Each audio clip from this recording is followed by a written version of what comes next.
He was only 8 years old when his life was torn apart. The son of one of the wealthiest men in the country, a boy who had never known hunger or struggle, suddenly found himself facing something that no money in the world could buy his way out of. One day, he was running through the marble halls of his father's mansion, laughing as his footsteps echoed off the walls, and the next he was lying in a hospital bed with machines beeping softly beside him. The diagnosis came fast, like a hammer blow to the chest.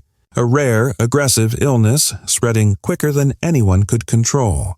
The doctors looked his father in the eye and said the words no parent should ever hear. He has only 3 months left.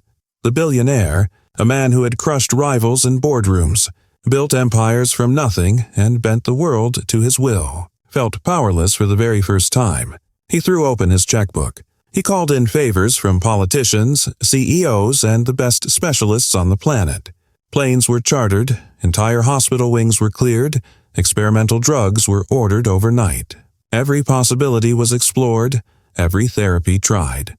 But nothing worked. No matter how many doctors flew in, no matter how much he spent, the boy grew weaker each day. His once bright smile began to fade, his laughter grew faint, and his small body seemed too tired to keep fighting. The father sat by his son's bed, staring at the child he loved more than anything. $1 billion deals no longer mattered. He would have traded every mansion, every jet, every cent he owned just to hear the doctors say there was hope. But all he heard were murmurs, silence, and shaking heads. For the first time in his life, the most powerful man in the city couldn't buy an answer. He couldn't buy time. And then, when hope seemed completely gone, when every expert had given up, something happened that no one could have predicted. The person who stepped forward wasn't a doctor in a white coat or a scientist with years of research behind them. It was someone no one had thought to look at, someone who had been quietly in the background all along. The maid. What she chose to do in secret, with no thought of herself, would defy every rule, cross every boundary, and leave the father in tears. Her sacrifice was something that no amount of wealth could measure, and it would change everything. Richard was the kind of man newspapers loved to write about. A self-made billionaire, feared in boardrooms and admired in financial circles.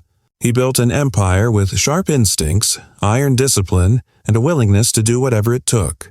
Competitors called him ruthless. Employees called him demanding.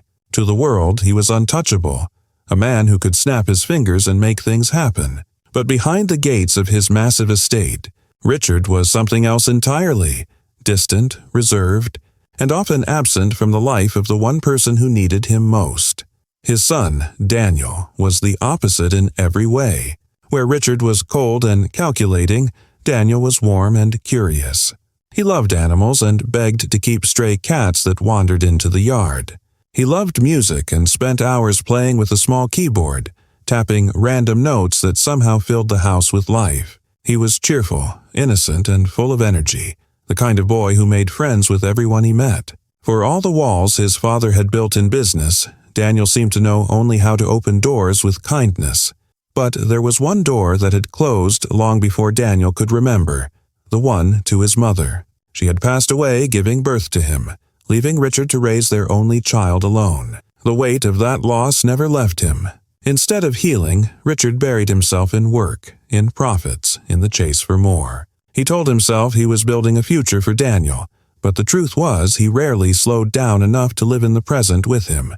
So Richard tried to buy what he couldn't give emotionally. Toys stacked in closets, vacations planned at the world's most exclusive resorts, private tutors and games. Anything Daniel could want was delivered in an instant. But none of it replaced the simple moments. Holding hands on a walk, telling stories before bed, listening when his son talked about a silly dream. Daniel didn't complain. He loved his father. Yet sometimes, even as his small hands clutched the newest toy, his eyes carried a quiet longing for something money couldn't provide. And then came the illness. With it, the illusion of control shattered.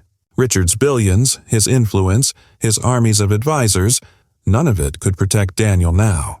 The boy who had filled a cold house with light was slipping away, and the father who could buy everything in the world was left with nothing that mattered. Wealth, for the first time, felt fragile, useless, empty. The days that followed the diagnosis blurred into an exhausting cycle of hospitals, treatments, and desperate prayers.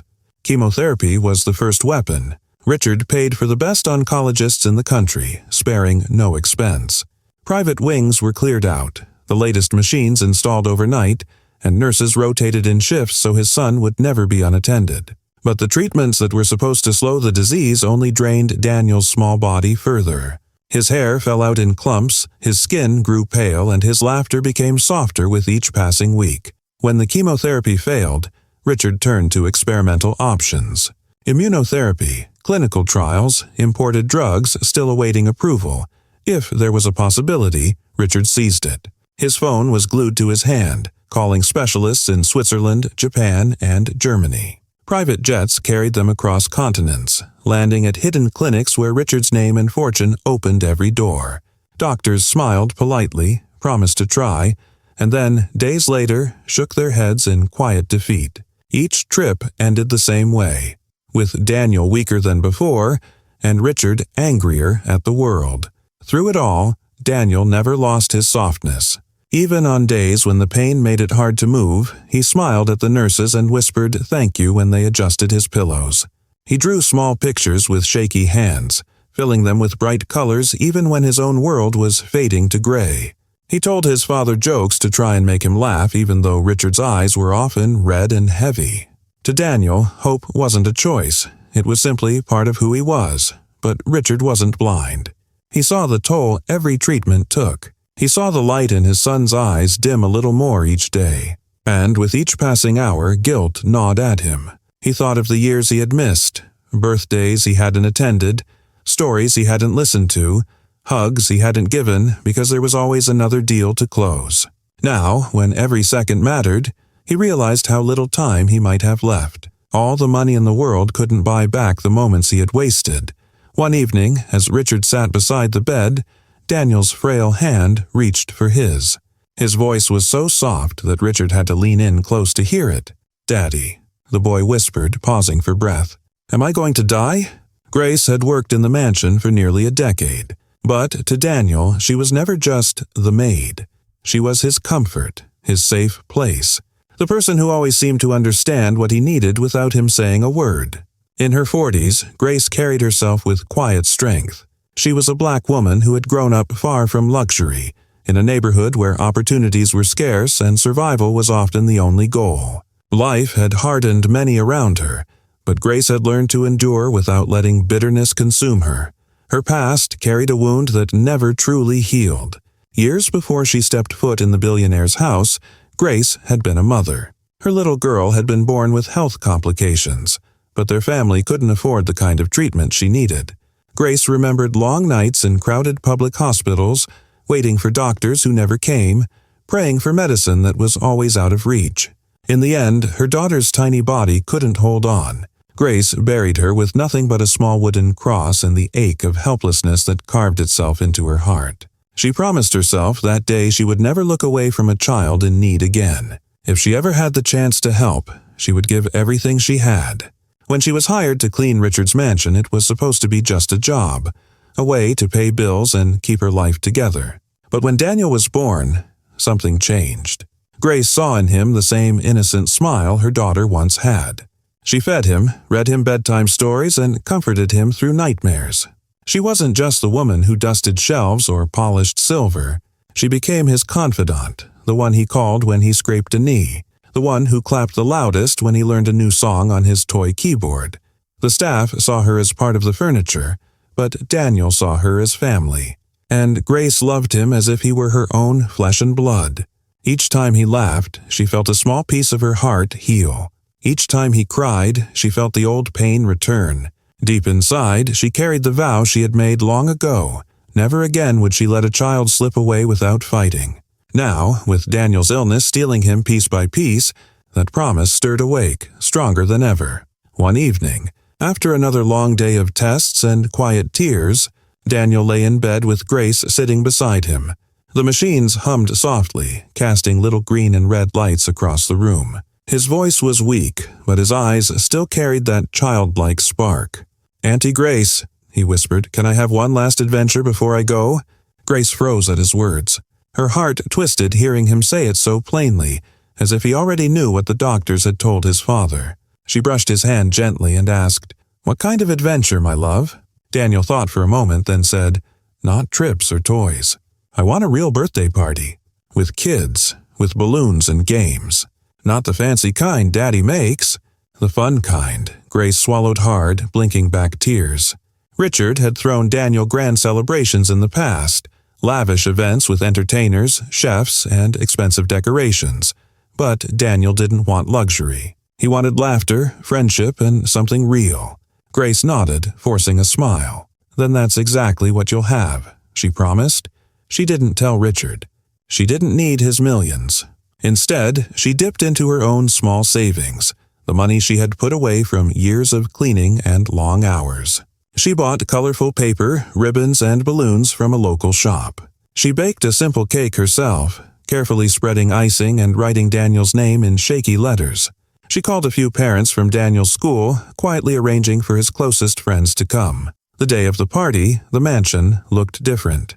Not polished and cold, but alive. Handmade decorations hung across the walls, children's laughter filled the air, and Daniel sat in a chair surrounded by friends who hugged him, handed him drawings, and told him how much they missed him at school. For a few hours, the illness seemed far away.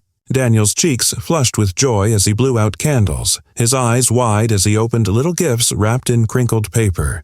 But when the noise faded and the guests left, Daniel asked Grace to stay behind. She sat beside him, holding his fragile hand. He looked up at her with a seriousness far beyond his years.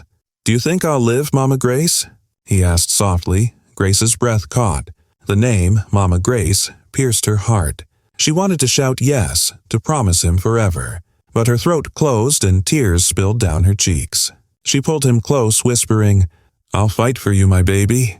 I'll fight with everything I have." Inside, though, she broke into pieces. That night, long after Daniel had drifted into uneasy sleep, Grace sat awake in her small room at the far end of the mansion. The house was quiet, but her mind refused to rest. She could still hear his voice echoing in her ears. "Do you think I'll live, Mama Grace?" And it gnawed at her soul. She couldn't just sit by and watch him fade away. Not again. Not like her own daughter, so she turned on her old second-hand laptop, its screen flickering dimly, and began searching. At first, her searches were broad. New treatments for aggressive childhood illness, experimental therapies, miracle cancer cures. Hours passed as she scrolled through articles, medical journals she barely understood, and heartbreaking stories from parents who had tried everything. Most of what she found ended in tragedy, but every so often a spark of hope appeared. Stem cell transplants that had worked in rare cases, immunotherapies that gave children more time, surgeries where parts of a liver were transplanted from a living donor into a sick child. Grace leaned closer to the screen, her eyes burning from exhaustion but her heart racing with possibility. The more she read, the more she learned that a donor didn't always have to be a parent. Sometimes it just came down to compatibility, blood type, tissue markers, enzymes. Biology didn't care about last names or birth certificates. Against all odds, she thought, maybe, just maybe I could be the one. The idea consumed her. For the next few nights, she researched relentlessly. She scribbled notes in a worn notebook, learning terms she had never heard before. HLA match. Living donor transplant, bone marrow compatibility.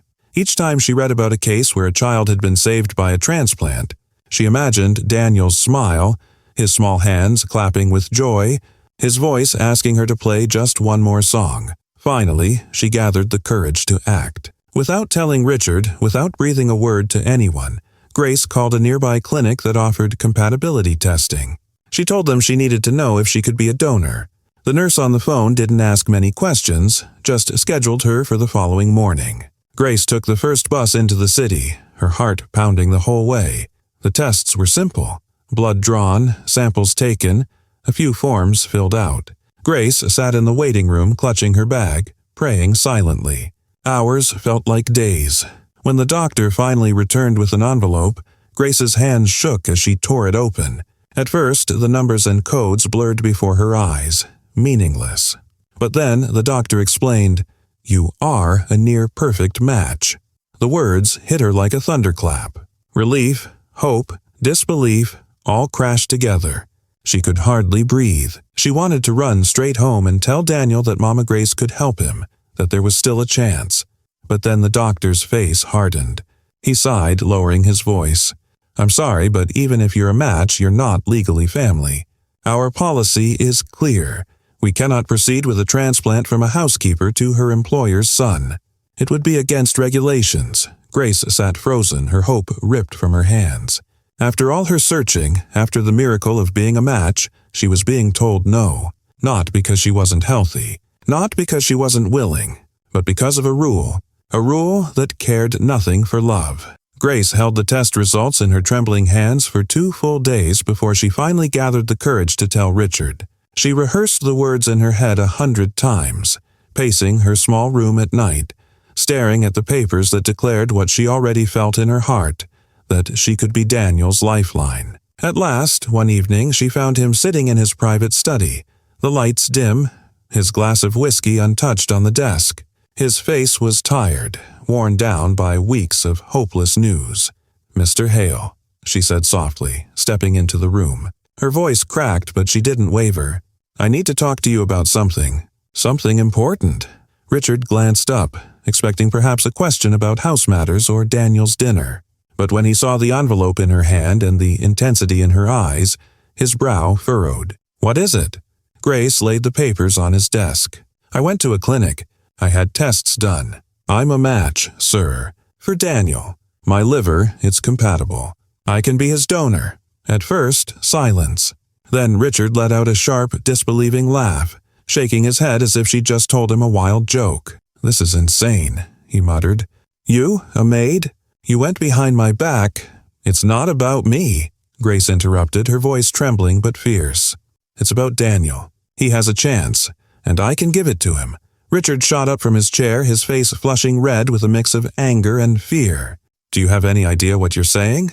Do you know the risks? You could die, Grace. I won't allow it. You're not his mother. He's my son, not yours." The words cut deep, but Grace stood her ground. Tears welled in her eyes, but her voice grew stronger. "Don't you dare tell me he isn't mine. Maybe not by blood, maybe not by law, but I've raised him. I've held him when he cried. I've sung him to sleep. I've watched him grow. Love doesn't ask for permission, Mr. Hale. Love just gives." Richard turned away, gripping the edge of his desk so tightly his knuckles whitened. His chest heaved with emotion he didn't want to show. When he spoke again, his voice cracked. "I already lost my wife. I won't lose you too. I can't." Grace stepped closer, her hands trembling but steadying as they clutched the papers. "And I can't sit back and watch him slip away when I can help. If you can't see that, then I'll find another way. I won't stop." For a moment, their eyes locked. Billionaire and Maid, father and second mother, 2 worlds colliding in raw desperation. Beneath his anger was fear, and beneath her tears was unshakable resolve. The divide between them was stark. Wealth, power, class, race, but in that instant, none of it mattered. Richard's final words came out as a broken whisper. "Don't do this." But Grace had already made her choice. If he wouldn't approve, she would find someone who would. She turned and walked out, clutching the envelope, her mind set like stone. There would be no turning back. Grace's decision hardened like steel inside her. If Richard would not allow it, if the local hospitals bound her by rules and red tape, then she would break the boundaries herself. Night after night, when the mansion fell silent, she sat hunched over her laptop, scrolling through websites of hospitals far beyond their borders. One name appeared again and again, a medical center overseas with a reputation for taking on the most desperate cases. Where others said no, they sometimes said yes. She sent an email, her hand shaking on the keyboard. She explained everything: Daniel's illness, the hopeless prognosis, her test results proving she was a match. She told them she was willing to risk everything if they would only give him a chance. She didn't expect a reply so soon, but within days, a doctor from the center reached out. He listened quietly during a video call as she spoke from her small bedroom, the camera propped on a stack of books. When she finished, he nodded solemnly. "If you are truly willing, we will help, but you must understand. This will be dangerous, and it cannot be public." Grace's heart pounded, but she didn't hesitate. "I understand," she whispered. The next weeks were a blur of secret preparations. The hospital sent documents under discreet names. Grace gathered papers, arranged travel, and hid everything in a worn leather bag. She knew Richard would never forgive her if he found out, but forgiveness no longer mattered. Only Daniel's life did. Late one night, she sat at her desk and wrote a letter in neat, careful handwriting. She folded it twice, slid it into an envelope, and tucked it under her pillow. The words were simple. If I don't wake up, tell Daniel I said yes. She pressed the paper to her lips before hiding it away, her heart heavy yet calm. Her chance came when Richard flew overseas for a business trip. On the second day of his absence, Grace quietly packed 2 small bags, one for Daniel, one for herself. She told the house staff she was taking him for a private consultation, something she had often done before. No one questioned her. She was always by Daniel's side. At the airport, every moment felt like a trap waiting to spring. Grace clutched Daniel's small hand tightly as they passed through security, her heart thundering each time an official glanced their way. She prayed silently that no one would call Richard, that no last-minute phone call would expose their plan. Daniel, pale and weak but smiling faintly, whispered, "Is this the adventure, Mama Grace?" She squeezed his hand. "Yes, baby. The biggest adventure of all." The flight was long, every second an eternity. Grace stared out the window, her mind replaying every risk, every fear, every possible outcome. But beneath the terror was a fierce, steady determination. She would see this through. When they finally arrived, a car from the hospital was waiting. They were taken through quiet back entrances away from the public eye. Inside, a team of doctors greeted them with calm professionalism. After reviewing the test results and running fresh exams, the lead surgeon looked at Grace with steady eyes. "We can attempt the transplant," he said. "It is risky, but it may give him a chance." Grace exhaled slowly, tears slipping down her cheeks. She nodded. "Then let's begin." The hospital moved with quiet urgency the morning of the surgery. Daniel was wheeled into one operating room, his small frame dwarfed by the machines that surrounded him. Just across the hall, Grace lay on a table beneath the harsh lights, her hands folded gently over her stomach as the anesthetic began to flow. 2 lives, 2 risks, 1 unbreakable bond. Doctors and nurses worked with precision. In one room, surgeons carefully prepared to remove a healthy portion of Grace's liver. In the other, another team waited, ready to transplant it into Daniel's failing body. Timing was everything. The organ had to be transferred within minutes.